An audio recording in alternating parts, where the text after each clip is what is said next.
Yo, what's up? Hey crew, good time crew, that's you. GTK in the house. Ooh, come on down. Welcome down to your favorite reactors, Justin and Stacy TV. Yes, you know it. All right, and so unless you're not subscribed, then that would be very disappointing. But you already know the drill. come on, I'm sorry. But so today we're checking out something a little bit different to the channel. Very different. Something new we wanted to look at. Elvis Presley in the Ghetto. In the Ghetto. I hear that this song has a very deep meaning to it. And Hence the name, at least. Yeah, in the Ghetto. I mean, obviously you're like, wait, Elvis Presley in the Ghetto, the song? Let's find out. Right. What does it mean? What is he talking about? What is he talking about? Is it the life of, just the life in the ghetto, or was he in the ghetto? Who knows? Let's break it down. Let's listen to the song, and let's enjoy it together, crew.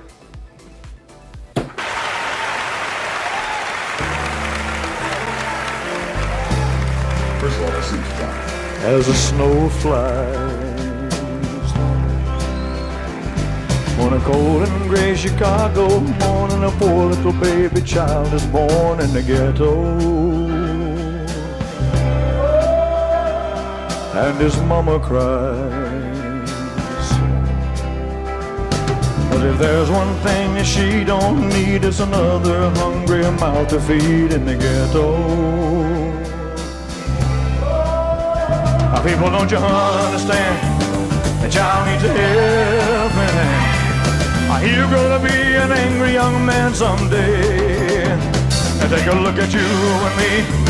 Are we too blind to see? Or do we simply turn our heads and look the other way? Where the world turns.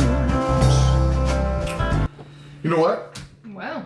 I actually really do like this song. Now, it seems like we're already getting into the meaning. It's so interesting how his voice is such it's smooth. And so it has a deeper meaning, but if you're not listening, you'll kind of get buried in how smooth his voice is. Yeah, you'll just hear the sound of his voice. The sound, the tone. words he's saying. Because it sounds so smooth and it's going like this. Yeah, the song sounds good and it's it almost flows, right? Yeah, you want to enjoy it, but it's almost like, ooh, but what he's saying is true. Like worrying about another mouth to feed in the ghetto. He's gonna grow up an angry man because he's living his life having to survive in the ghetto. Like, Yes, yeah. Man, all right. Huh? Yeah, real story. Okay, but I like this. Let's check it out more. Where the world turns, and a hungry little boy with the runny nose plays in the street as a cold wind blows in the ghetto, and his hunger burns. So he starts to roam the streets at night, and he learns how to steal and he learns how to fight in the ghetto. Then one night in desperation, the young man breaks away. He buys a gun, he steals a car, he tries to run, but he don't get far, and his mama cries. As a crowd gathers round, an angry young man face down in the street with a gun in his hand in the ghetto. And as the young man dies, on a cold and gray Chicago morning, another little baby child is born in the ghetto, and his mama cries.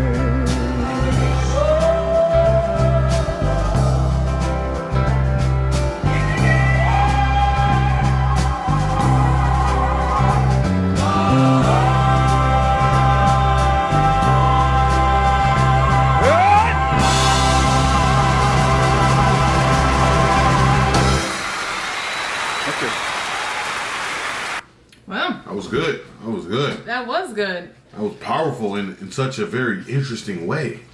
I wonder, like, if he knew the little boy, or like the reference. Yeah, is this something? I wonder if he knew this person or knew of the person that he's describing in this, because that was pretty deep. Yeah, it's interesting listening to it because even though I was enjoying the way it sounded and the way it kind of flowed. Yeah, me too. I was listening to the words and looking at his face because you could even tell on his face that like, yeah, this is a dancey song, but I'm not joking up here. No, and he was so descriptive with it too. Yeah. Like describing so many details. He was very serious about that. That's why I wondered if he knew the person. Or... Right.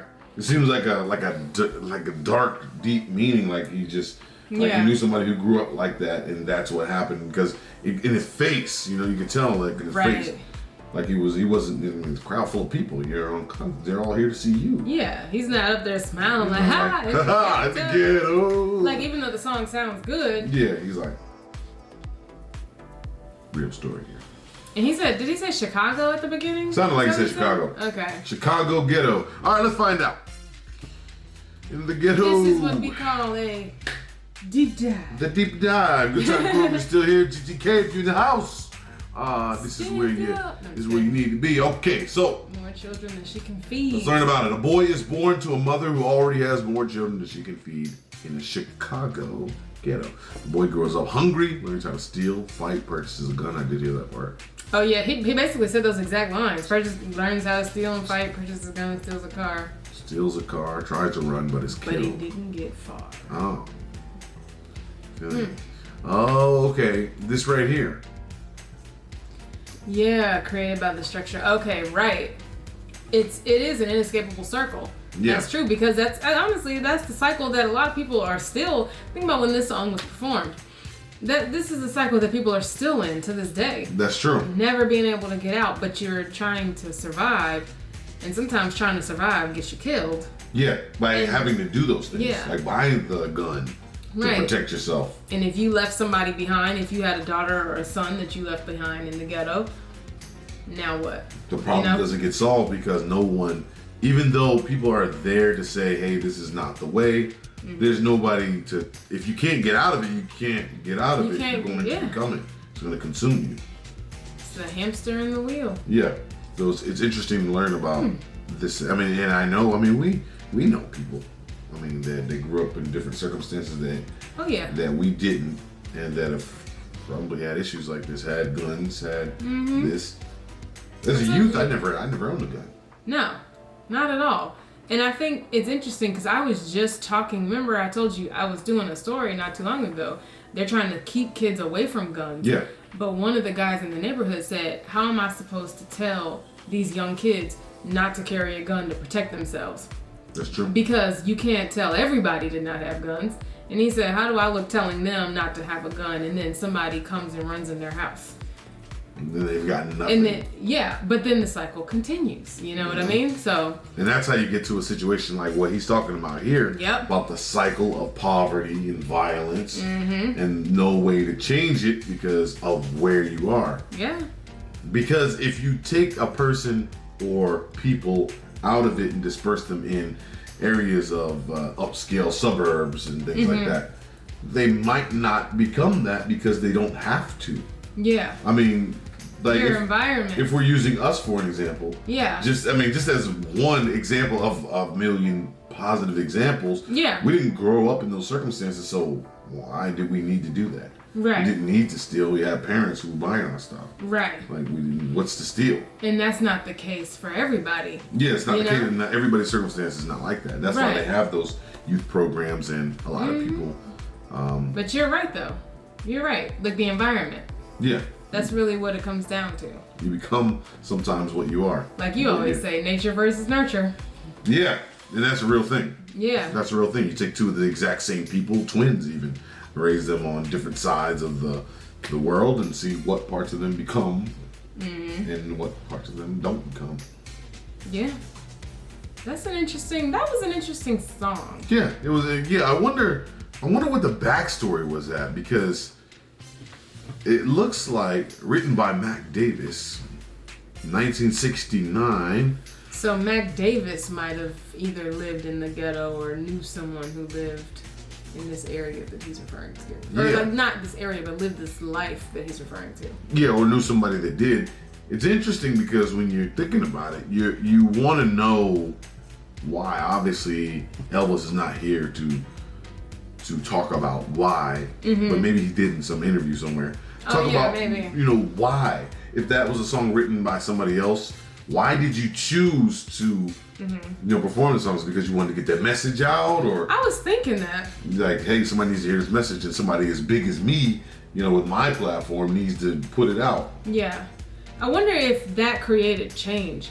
Like, if that created, because it's one thing to, like you said, use the platform and put the message out, but if nothing becomes of it, then it's kind of like, well, you just made money off a song. Right. Did anything happen? I wonder if, for those of you who are familiar, like, what came about of this song? Because this song definitely was a message to the people. Like, hey, your life might be good and you might be comfortable, but there's a whole bunch of people who are never going to see the light of day in the world, All right, crew. Tough topic, all right. Yeah, but hey, thanks for sending it our way. We appreciate that, of course. Don't forget to leave your recommendations in the comments, and of course, yes, leave your comments as well. Let us know what you think about the song, if you like the song, if you love the song. Yes. If you didn't like the song for whatever reason, it's got a deep message. I don't see why you wouldn't like it. I don't see why you also wouldn't be subscribed to the Good Time Crew. I don't see why you wouldn't be subscribed. I'm just making sure. Come on. Put it out there. Come on, we gotta get out of this. It needed to be said, okay? You gotta be happy. Come on, bring the positive come on, energy crew. in. Bring it in. All right, guys, we're getting out of here. We'll see you next time. See ya.